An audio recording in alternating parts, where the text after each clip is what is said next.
And then I had to step back and really think about, yeah, what is my value as a person, as a colleague, as a friend, as a husband, as a dad, and that kind of hit me hard. I had no energy for doing any sports. I was overly exhausted. Even getting out of bed in the morning felt like the entire chore. I want both, our limited partners who invest in our firm and the founders who we invest in to know that, we're still human beings.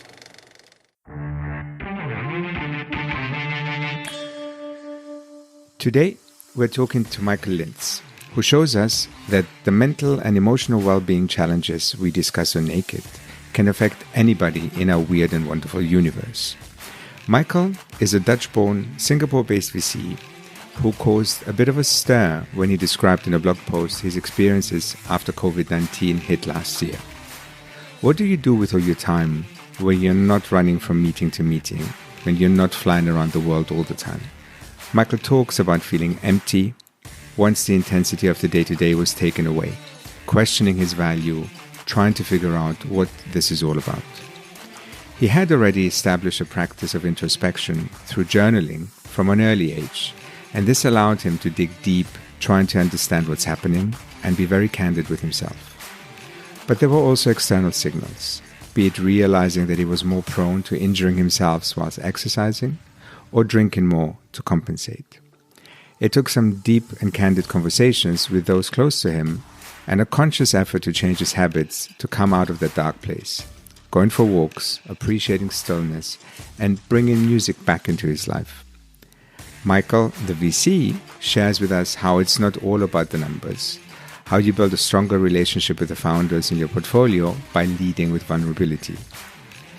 Whilst all this was happening, the Black Lives Matter movement brought the scale of systemic racism to the world's attention. Michael's own experience as a black man in the corporate world led him to produce a documentary called Broken Chains, examining the link between institutional racism and wealth. Please meet Michael. This is Naked by the Future Farm, where entrepreneurship is stripped to its vulnerable core. Brought to you by Vladi and Nektarios Lolios. And remember to subscribe, follow, and rate Naked to help us share it with the world. Welcome, Michael. Welcome to Naked by the Future Farm. Pleasure to have you, Michael.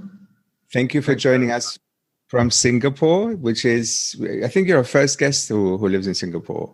Yes. Michael, we were really excited to have you. When we started our podcast just after launching the Future Farm, we reached out to our network and we asked people, hey, there's not many people in our world, which is the world of founders and investors. Who should we talk to? And there were 3 people independently said you should talk to Michael. So we started following you, stalking you. And it was about the same time that you published a very interesting, very open, very candid blog post that caused a bit of a stir. But maybe just to position people, would you like to say a couple of words about yourself? Yeah, sure. Happy to. Happy to give a brief introduction. So I'm Michael. I'm born and raised in the Netherlands. My parents hail from the Caribbean. So they were born and raised in Aruba, but migrated or immigrated to the Netherlands at a very young age. I moved to Singapore about 8 years ago. So prior to being in Singapore, I did, like every other engineer would do, is you work for a big corporation. In my case, it was banking. Banking didn't suit me this well, so I decided to sell the house and the car and build my own company with 2 friends. We built actually a data center on our own, relatively successful. After about 7 years, the company was acquired by a larger data center. It gave me a bit of time and also a little bit of capital to, kind of sit back and think. I ended up working for the Economic Development Board in the Netherlands. So I was a vice chairman. So working with the municipalities, the prime ministers, and a very interesting learning journey. But I wasn't cut out for politics neither. So I wanted to go back to the world I know best, which is tech and investing. So through kind of a detour, I spent some time in Boston and Los Angeles. I ended up moving to Singapore about 8 years ago. And currently I'm a partner at Golden Gate Ventures. We're a local Singaporean-based VC firm. So, Michael, I'm curious before we go into that sort of a famous blog post, because I think it's very rich. There's a lot to sort of unpack there. But I'm curious before, you seem to be very self-aware. I mean, you speak about journaling and sort of now creating this space for yourself for reflections, etc.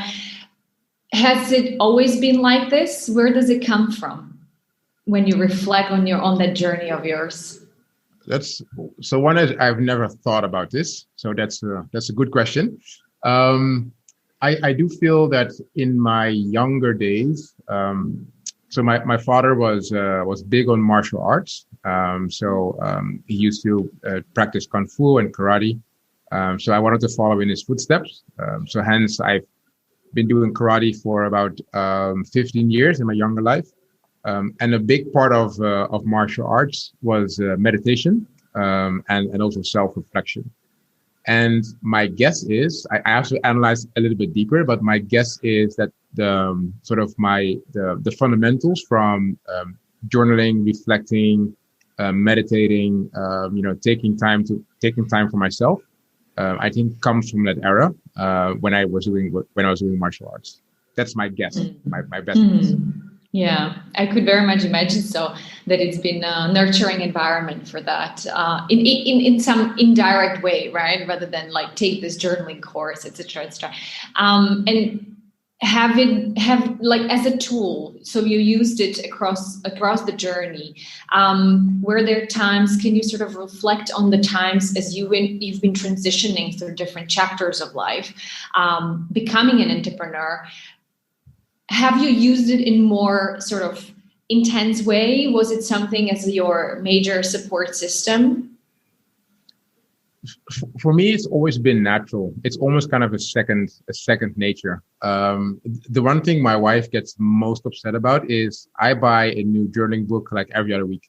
And sometimes I have like a weird journaling habit. Sometimes I need an empty book to start. And it's more around seeing an empty book in front of me. It feels like I'm starting sort of a new opportunity, or there's sort of there's nothing in front of me, and I'm able to write freely. When I write in a very cluttered notebook or journal, I tend to kind of flip the pages and sort of go back to earlier stuff that I wrote, and it tends to keep me busy. So I have a weird journaling habit, but it always happened very naturally because I've been doing this since. So let me think. Actually, I guess when I was 16, 17 is when I started started just writing. So it became a second nature that whenever I was up against like a big decision or just having difficult times, I've always known that journaling just helped me sort of structure my thoughts. And also, it's funny that if you read something you wrote 7 years ago, you just learn so much about yourself. Sometimes you laugh, sometimes you cry, but you learn so much about yourself. So that's always been very helpful for me. But it hasn't been intentional. It's always been something that came as a second nature. So our listeners know that I've been coming to terms with the concept of journaling because one of our podcast guests, James from Sanctus, was very vocal about this. They are a mental health startup or company that actually has public journal sessions now, or communal journaling sessions. So for me, that was an easy way to do this because I didn't want to book. I needed to be online, which is nice. And it works for me. But the interesting thing is, and this is where I'm going with this, at the end of your entry, you have the option to share this with the others. And I'm not there yet. I've been doing this now for about 6 weeks, and I find it very helpful. And I've developed this routine that I just show up, even if I don't think I have much to say. And they always have these beautiful prompts where they kind of take you into a particular direction if you choose to go down that path. But that click, do you want to share this with the others, is still something that I'm supremely uncomfortable with. Now, your blog post was very much that. was very much sitting down and writing about your struggles over the last year and your experience of 2020. And at the end, when you wrote this, you pressed that share button. How? Why? Yeah, it's I've shared more stories where you could argue that I should have kept them to myself. At least I know that someone in the family is arguing that I should keep it to myself. I think for me is I do spend a lot of time with family and friends to discuss how we position ourselves in life, or how do we feel in a certain moment. I'm very fortunate with again my friends and family that we share quite a bit, and I have learned that there's no single struggle. If I struggle with something, it is very likely that someone either in my friend group, in my network, or on the other end of the globe is struggling with the same thing. So I felt that those stories for me they're definitely very personal. But if one person or 10 persons or 15 persons could benefit from reading my story, that's something I just love to do. And I'm less concerned. Let me rephrase. I used to be very concerned about how it would reflect on me as a person. I'm guessing it comes with age. At 45, I'm just less concerned about it. So I don't really. I mean, I shouldn't say I don't care, but I understand that it also gives me a certain image. But I'm fine with that. So hence I'm easier hitting the send button when I post something. The image I was thinking of is actually being brave and vulnerable and giving a gift to people, to be honest. Nothing else crossed my mind, but I see what you mean by the family not always, sharing their view. I still get nervous though. I mean, I'm very comfortable talking about stuff. But there is, and even on the podcast, but also we had a piece about imposter syndrome where I was quite candid about the experiences I've had over my life. But there's always this moment where I become aware of how vulnerable I'm making myself, that it makes me a little bit jittery. I get sweaty palms when I talk about it, So it's not, I mean, you say it so comfortably, right? I'm okay. As I'm getting older, right? And I'm 54 now, so I'm ahead of you. I should be even more comfortable. But there's still this moment of, it's the one thing is, what will people think of me? There's another one is where you just open yourself up to attack. I think that's what vulnerability ultimately is look, come at me, right? But in the end, it's a bit of a reflection also of your last year. And we will share the link to the main blog post on our podcast page. But do you want to talk a little bit about what you've experienced last year without us putting words in your mouth? Of course, yeah. More than happy to. So I can only share my experience of last year by sharing 2019 because it was very relevant to how I went into 2020. So 2019 was it's kind of a big year. I was as a VC, you travel often. I spent a lot of time on fundraising. So, which means that I have to travel the globe to, meet investors that invest in our fund. So I go to Europe, Middle East, North Asia, US, you name it. And it sounds amazing, right? You're on an airplane, every other week.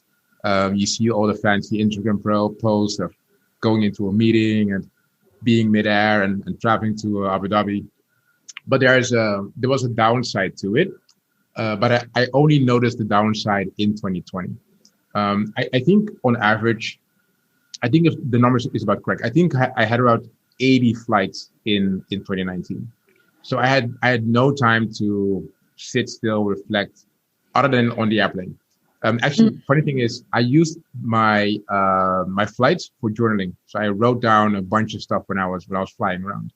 But I was never in a moment where you felt like I cannot go anywhere. You always were on the move. So you're feeling very much alive, and you're feeling that you are productive. And you can argue how productive you are if you're flying this much, but I felt of value to others because I did something. And then the first months of 2020 were pretty similar. I was still traveling.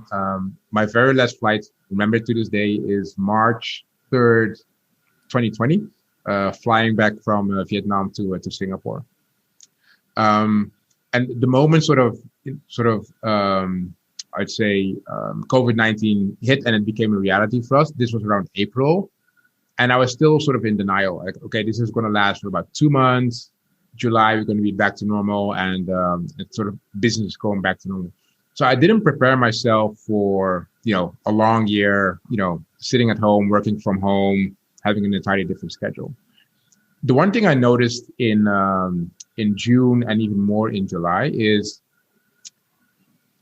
me not traveling made me feel of less value for the business. And it's very hard to explain, but I think if you're moving around, if you're doing stuff, if you're speaking at conferences, again, you can argue how productive you are, but at least you feel productive. So you make yourself feel good. If you take that away from someone, it becomes very empty. So I overcompensated. I think I did a webinar like every week just to be in the public's eye and make sure that people don't forget me. I'm still here. We're still doing work. But yeah, you can only do so many webinars, right? So at some point, you can do more, but there's hardly any value. And then I had to step back and really think about, what is my value actually as a person, as a colleague, as a friend, as a husband, as a dad. And that kind of hit me hard. Because if you take away that entire 2019, everything felt really, really empty. And then came the exhaustion of not getting any, usually, when you travel and meet new people, there's always kind of this new burst of energy. And I didn't get these bursts of energy.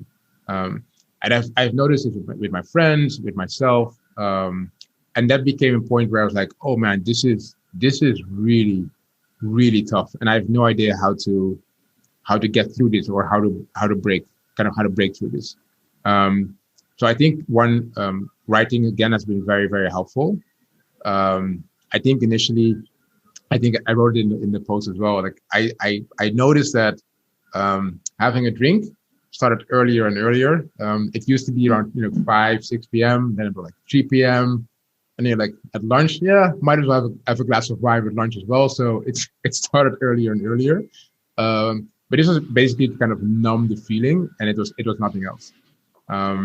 So yeah, I just started writing down how I felt and how I experienced that year. And then on top of it came, the murder of George Floyd, and that left, of course, a big impact, as well. So yeah, all in all, it was a very long year, I would say. And we were nodding a lot while you were sharing the experience, because I think it resonates a lot with Nektarios and I, in terms of how we also gain energy in the ways and the questions that you asked yourself. I have this one question that when I was reading your blog post, you speak about picking up the Jerry Scalona book, The Leadership and Art of Growing Up. And we love Jerry, some of us more than others, but I will look up to their work a lot. And there's this one powerful question that I try to ask myself sometimes, which is, how am I complicit in creating the conditions I say I don't want? Yeah. And in this context of what you shared, it's a tough question, right? Because there's a lot that we look and sort of look towards the environment is like, oh my God, what's happening around us? Is the corona, it's complexity. I can't really influence it, the racial injustice. What's my role in that? How did you tackle this question for yourself? Like, what was the self-reflection? Where did you go with it? So I think the first thing I did for myself was I need to understand what I don't want in life. And my assumption was that life in 2019, where everything was beautiful and glorious and very shiny from the outside, that's the one thing I don't want anymore. And I was very much a component of keeping that alive. That's what I noticed. I'll give one random example. I think there was a phone call on, it might have been Saturday morning, somewhere in May 2019. And it was an ask for a meeting in Japan, followed by Korea on a Monday and a Tuesday. And I said yes. So I didn't even ask, is it useful for me to be there? I literally said yes, booked a flight, packed my bags and left. Didn't understand what the impact was on my family. Didn't really sort of, go about, it doesn't make sense for me to be there. Can I do this over a phone call? And it was always kind of go. I think reading the book really helped me just sit down and be with myself and understand, okay, what do you actually want in life? By the way, the funny part is that Jerry made a comment on the blog post. Oh, really? Okay. Yes, Jerry Colonna, and he was extremely nice about it. He was like, "Oh, it's amazing how my book has impacted your life." And we actually continued talking after that post as well. That's very cool. Yeah, he's been amazing in cool. being supportive. But I think the biggest thing for me was just really understanding what I don't want in life, and that also helps me become a little bit more relaxed and just sort of I guess I'm chasing myself much less, and I'm really looking at what do I see as real value in my life, and where do I attribute value as well. It's so when you were describing your 2019, so those were 5 years for me until the end of 2018 with Startup Bootcamp.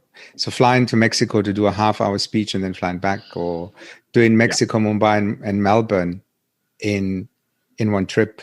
And you look back once you've kind of taken that step back, and you go, what the F? Yeah. But at the same time, when you're in it, you're so in it, and there's nobody who can drag you out of it. You need something as fundamental as COVID, right? Yeah. When you started realizing that shit's happening, something isn't right, did you have particular manifestations for that emptiness? For me, it felt like grief. It was a real sadness that overcame you. So what were the things that you had as signals for your own kind of spiraling to some extent? So one of the big things for me in life is spin sports, and that's always been the case. So I've talked about martial arts, which I've been doing since early on. I've been big on running, doing Ironmans, cycling, you name it. And I felt that I had no energy for doing any sports. I was overly exhausted. Even getting out of bed in the morning felt like an entire chore. So I guess that was the first big sign. And then the second is, this might be weird, but I had never had a big injury, other than breaking my shoulder when I was a kid, but never had a big injury in sports. All of a sudden in October, I had a knee injury and couldn't run anymore. And it really felt like my body said, Mike, it's enough. I know that you want to work hard, always training, but it's enough now. So it felt like my body literally physically shut down, and just didn't want to move anymore. I guess there was sort of signal number 2. And I had these weird moments where I would feel extremely sad. And this could be middle of the day. I could be in a meeting and have the sadness come over me, and like, what's happening? And you can't really recollect where the sadness is coming from. So yeah, those were kind of the 3 major signs for me. And how did you work with those? So you spoke about journaling, so I guess that probably kicked in. We talked a little bit about the book, so there's some thinking of others or some inspiration. What else? Because a lot of us going through this very much in our own unique ways. Yeah, I try to generate new routines. The one thing is funny. I've always been big on running. I've never been big on walking. So I hardly sort of got up and just did a short like 20-minute stroll. That became my new routine. One of the most important things for me now is either sitting outside for like half an hour and just stare at nothing, or like taking a quick walk. It doesn't solve, after that half hour, it's not that it solves everything, but sort of the break that it gives me, it resets my mind a little bit, and does give me a bit of a burst of new energy. I also think that so music has been a big one for me. So I'm very fortunate that I have all my father's old records. So I just get the record player out, you kind of play a few tunes. That has been extremely helpful because I seem to work and operate better when I have music as a background. So either on my headphones or with the record player. So that's been very helpful. And then also this was the most difficult one, is having very candid conversations with the people close to me. So whether at home, but also my colleagues. And that was the biggest game changer for me. And I think that's where, it's not a plug for Jerry's book, but going back to Jerry's book, that has been very, very helpful in terms of helping me get the courage to have like really honest conversations, with my colleagues and friends and family. The funny thing is that some of those conversations have led to initially, I wouldn't say arguments, but fierce discussions. And I think that actually helped me also get more courage. Like, oh yeah, okay, we're having like a disagreement, just actually fine. Let's work through it, and see if we can get to an outcome, as opposed to kind of, sweeping everything under the rug and then hoping everything will eventually go away. And that has been extremely helpful as well, because it's less about walking around with this really stressful feeling. It's more that you just sort of, just have a conversation, and how tough it may be, even. So now that you mentioned your colleagues, we can combine two different strands of thinking, because the reason we started the Future Farm was ultimately also driven by, hey, we're part of the problem here. We need to be part of the solution. We need to do something about this. And then in our initial survey, when we started a study with talking to the wider ecosystem, when we started addressing the subject of mental well-being for the founders that the VCs were investing, we got a lot of pushback.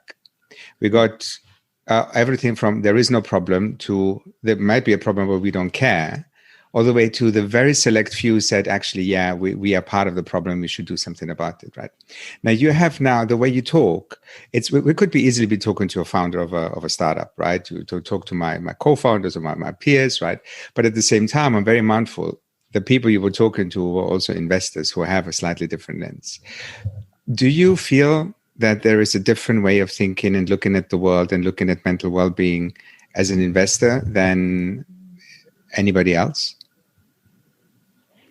I think the industry historically has not been the best at addressing mental well-being. I think if you just look at the headlines in the newspapers, it's about your next valuation, your next fundraise, or an amazing exit. Anything in between is or was not as important. I think where founders, but also investors, have become more and more vocal about it, either investors struggling with it themselves or they're seeing it within their portfolio. I think that that's actually the best thing that could have happened, especially in 2020. So I do feel it is absolutely a topic that can be discussed at the moment. But that is also something that's very new. A few years ago, no one was talking about this, like literally no one. But now it's surfaced because we've seen so many accidents happen, within companies, with investors, that I feel it's an easier conversation to have. And one angle is the support of investors for their founders, right? So if we can go there, I would be curious how you guys are approaching it, what your thoughts are. But the one I want to start with is the one from investors, or the care of investors for themselves, starting with the care for myself as a starting point. Because when we talk to investors about Future Farm and the support to entrepreneurs, number of times, literally, you've got a pushback saying like, please do come and help us, because we are equally in this hamster wheel. And it feels like, Michael, that in that space, investor space, there's even less of a vulnerability and safe space to talk about it. So what are your reflections on this? What's your experience?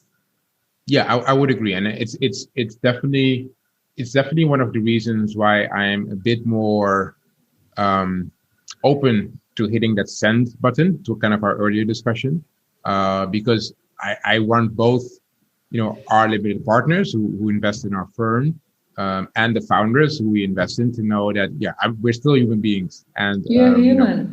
I go to bed every night and I try to get up every morning. So, and that is no different than how they are. I do feel that, I've said it earlier in another podcast, where I sometimes feel that venture capitalists are too often seen as sort of superheroes, because they hold the ability to kind of fund a company, and which basically determines their future. And I prefer to make it more of a human job, because we have to fundraise every other 3 to 4 years, which is difficult. I mean, a fundraise typically takes 12 to 18 months, and it's continuously 12 to 18 months of fundraising. So it feels like being a founder, sort of in a different capacity, of course. And it's way more than just sort of handing out a checkbook and saying, here's some money, and you run with it. So I do feel that there's a lot of that is neglected in terms of that role. The flip side is, we also don't want to portray ourselves. Let me talk for myself. I don't want to portray myself as like, look at me, I need help, and I'm very lonely, and I have such a hard time, because I think that also has there's some public pushback on, but you're sitting on a bunch of funds and a bunch of capital. Why are you complaining? So it's you have to strike a balance between, okay, this is what I have an obligation, to my investors, to my founders, but I'm a person as well. And as a person, I do struggle with X, Y, and Z. I feel there's a little bit more room, but not many investors talk about it publicly. I do notice that investors talk about it amongst each other. Oh, okay. So they do. Okay, that's a good sign. Do you guys talk about it in your company? Like, do you talk to your peers, your colleagues, your partners about this? Yeah, definitely. Yeah, it's for us. It's an open discussion. I remember we did a town hall with the team. This was towards the end of 2020, where we literally said, we know it's been an incredibly rough year for everyone. I cannot imagine, how tough it's been for you individually. And, maybe some people are single, just, sitting in their homes by themselves, not meeting their colleagues, not being able to go out. So we were very aware that it was a tough year for everyone. And we asked everyone, to speak out. Not necessarily, if you say, I don't want to do it publicly, that's fine. But at least, talk to the partners.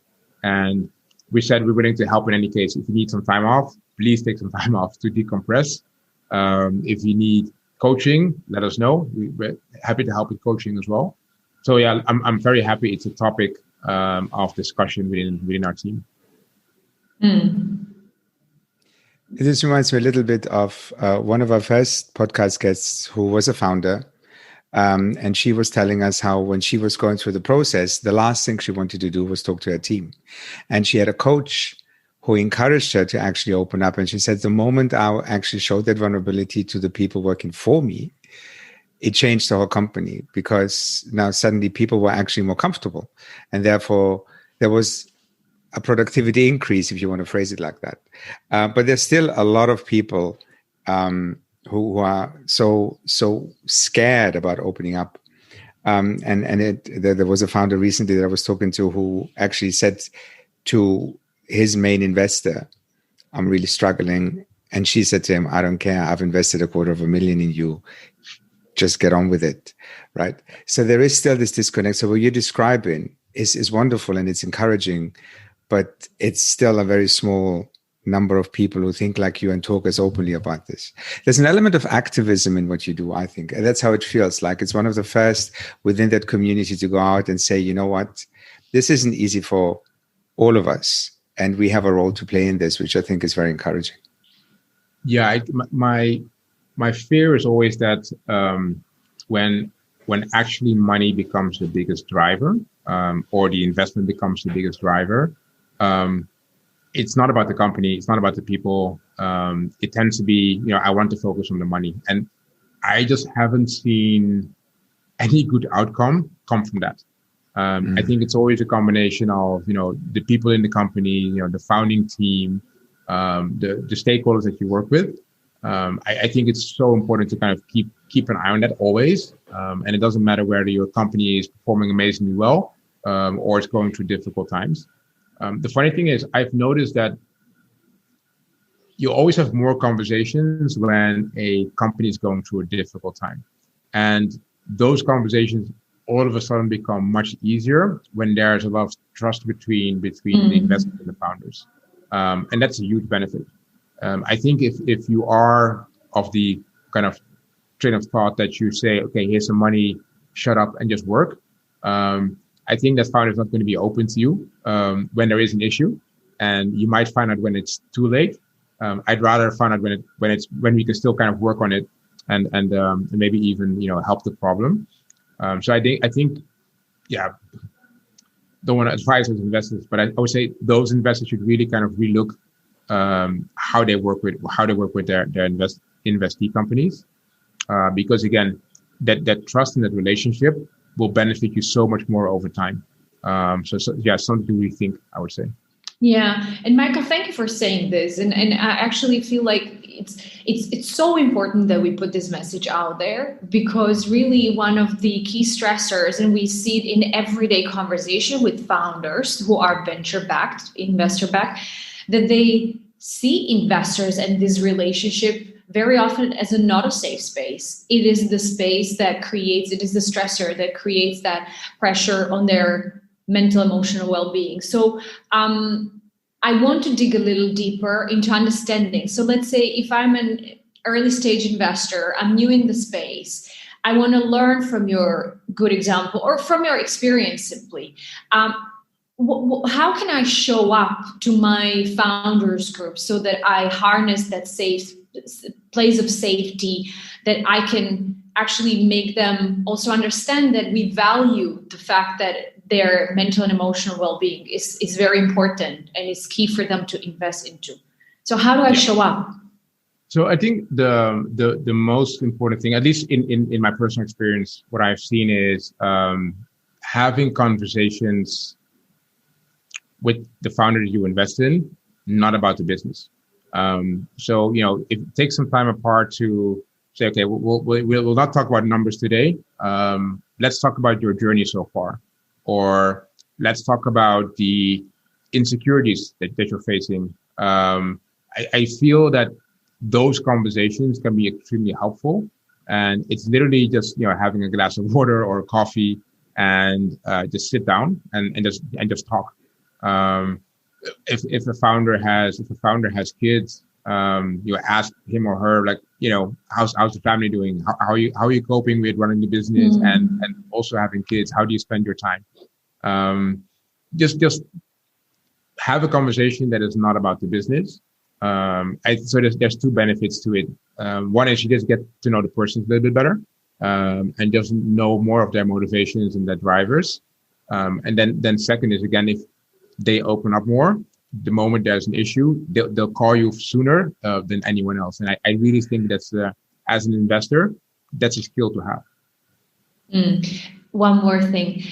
Michael, do you also lead with vulnerability in those conversations? Because I was just trying to feel through what you said. And I was imagining you take me for a chat and you ask me about how am I doing, etc. I would feel much more open and willing to share if you would start with, because there is a dynamic of power, which is there. It's just, we can't deny. So do you do this? Like, I would imagine that I want to ask you whether you shared your blog post with your founders group, but maybe they just found it. Yeah, I mean, the reason why I tend to use LinkedIn as a platform to kind of share what I write, is because I know for a fact that all the founders that we've invested in will read the story. That is helpful. Yeah, it is. Yeah, so that's cool. one of the things that I do, and luckily I get a lot of founders that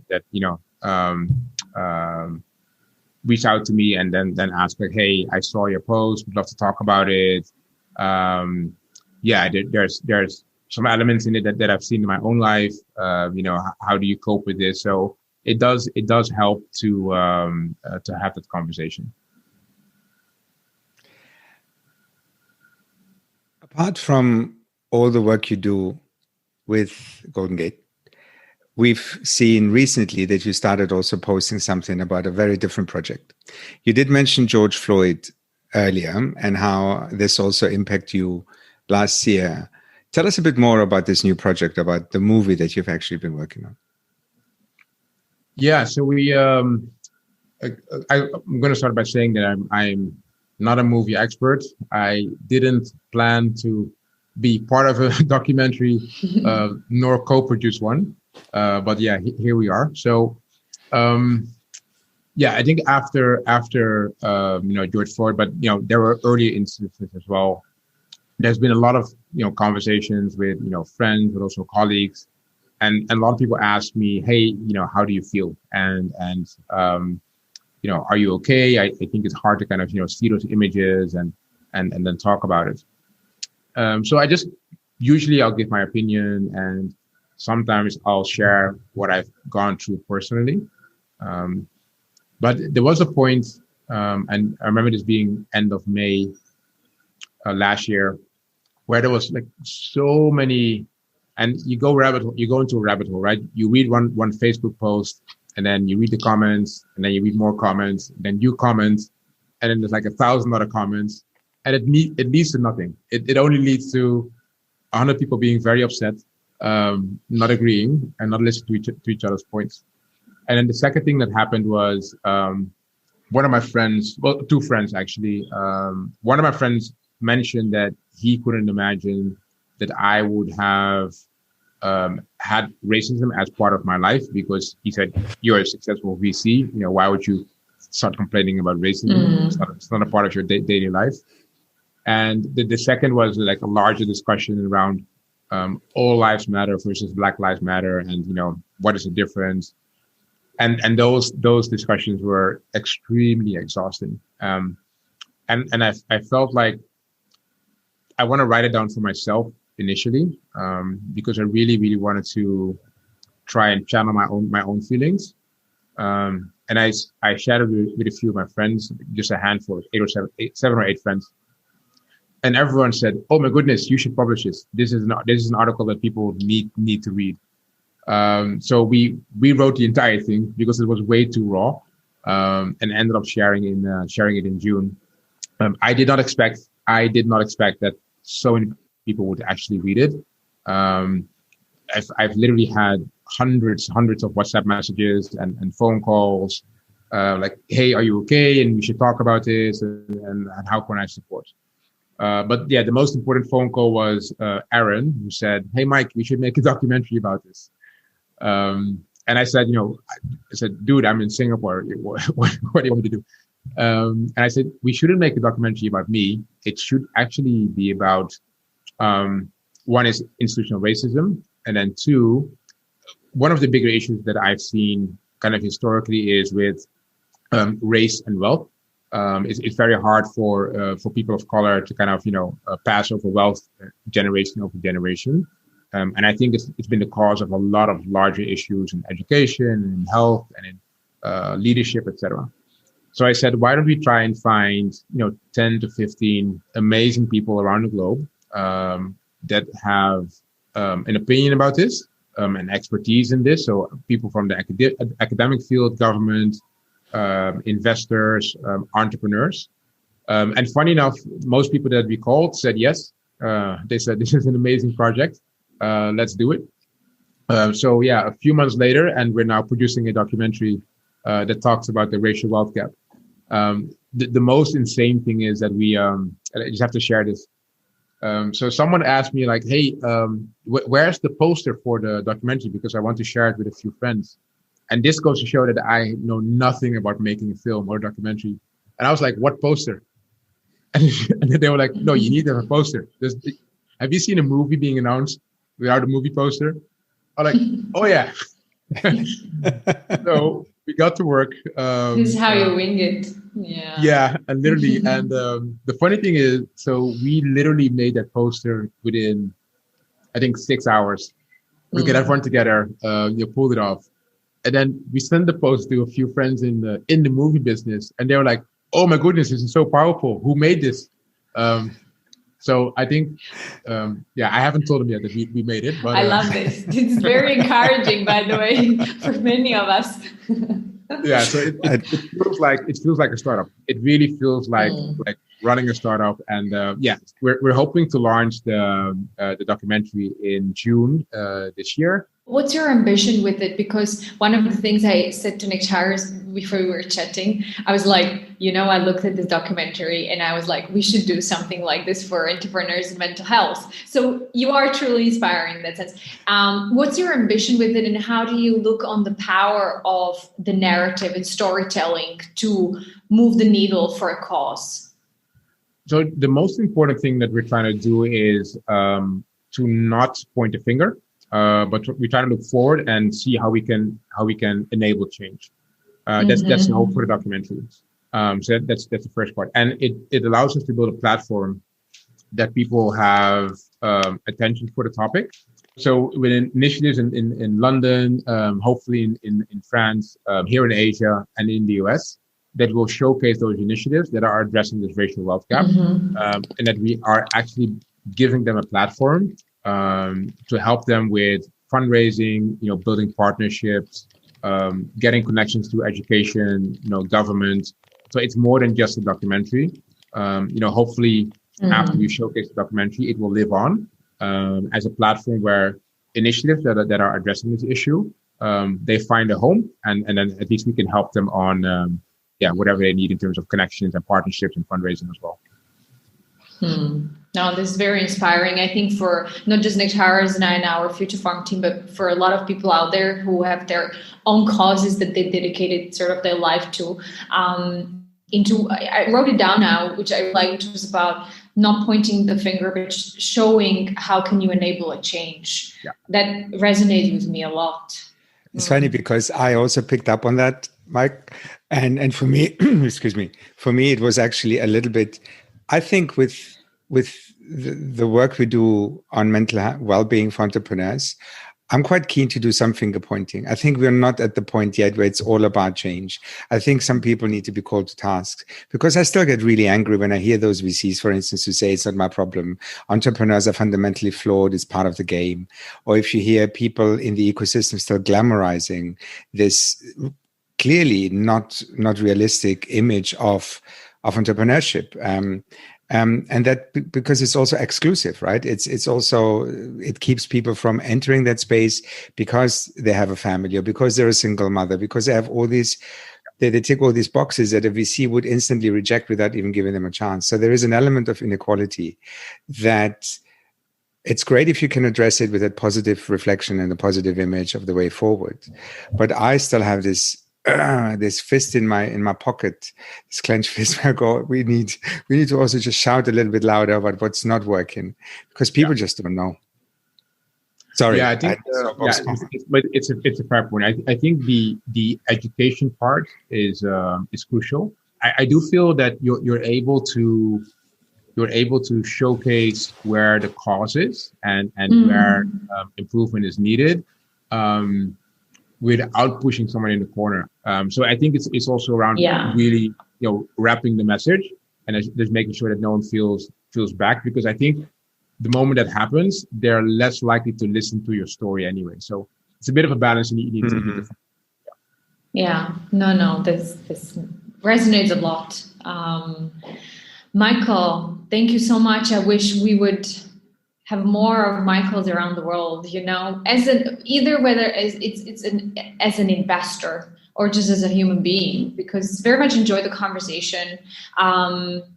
it was really refreshing to hear about your sort of approach to how you show up with your friends, family, but then the subject that we really care about, which is with your fellow investors and to your founders. So thank you for that, and keep firing on that. We'll be following you and stalking you, as Nektarios said. Thanks so much for doing this. I really hope that, in the remainder of this year and then kind of moving forward, that as much as, valuations and cool new investment rounds and amazing exits, we also talk about, the mental health within this industry. I think it's a topic that, it's not only the founders or the investors themselves, it's their friends, it's their family that sort of are being affected by it. So thank you so much for doing the work. And I'll keep supporting you guys in spreading this message. Join us next week to reflect and digest. You've been listening to Naked by The Future Farm, where entrepreneurship is stripped to its vulnerable core. To learn more about our work, sign up to our newsletter or visit thefuturefarm.co, where you can also apply to be a Naked guest. Naked is produced by Dan Turgel and edited by Catherine Dworkin. And remember, subscribe, follow, and rate Naked to help share it with the world.